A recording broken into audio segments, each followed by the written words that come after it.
Wa an Abi Qatada radhiyallahu anhu, na kutoka kwa sahaba Abu Qatada Allah amridhie, qala, amesema, qala Rasulullah sallallahu alayhi wasallam, amesema Mtume sallallahu alayhi wasallam, la yamassanna ahadukum dhakarahu biyaminihi wa huwa yabulu, asije akashika mmoja wenu uume wake kwa mkono wake wa kulia na hali ya kuwa yeye anakojoa.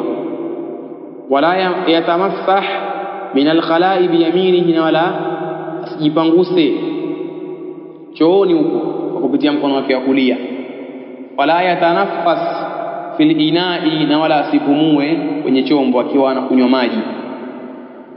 Sasa ukiangalia namna Uislamu ulivyokuwa ni dini, haya ukiangalia yote haya ukiongea yani kisasa waonekana umeongea kwa mujibu wa sayansi, lakini mambo ambayo yameshaongelewa na Mtume toka hawa wana sayansi hawajazaliwa, Mtume ashaongea.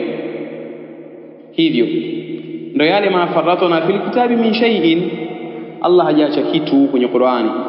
Ndio maana Sheikh al-Bassam rahmatullahi ta'ala alayhi anasema, yadullu al-hadithu ala an-nahyi an massi adh-dhakari bil yumna hala al-bawli. Hadithi ajulisha kwenye kunako katazo la kugusa uume kwa mkono wa kulia wakati wa kukojoa. Wakadhalika an-nahyi, na vile vile katazo an massi al-mar'ati farjaha, kuhusu kugusa mwanamke utupu wake bil yumna hala al-bawli, kwa mkono wake wa kulia wakati wa kukojoa.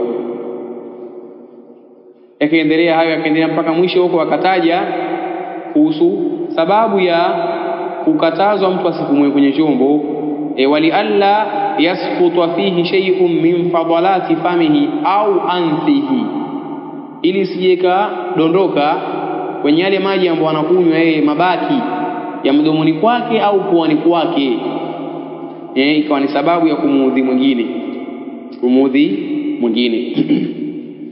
Muttafaqun alayhi wal lafdhu li Muslimin.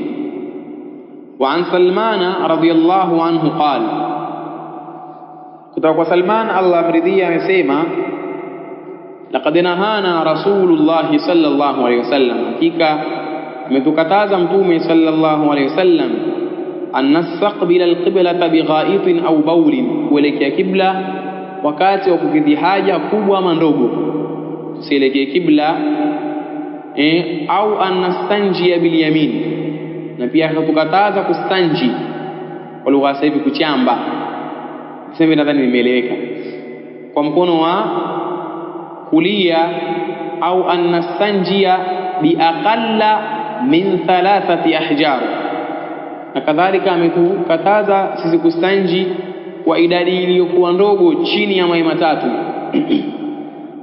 Katukataza Mtume hilo.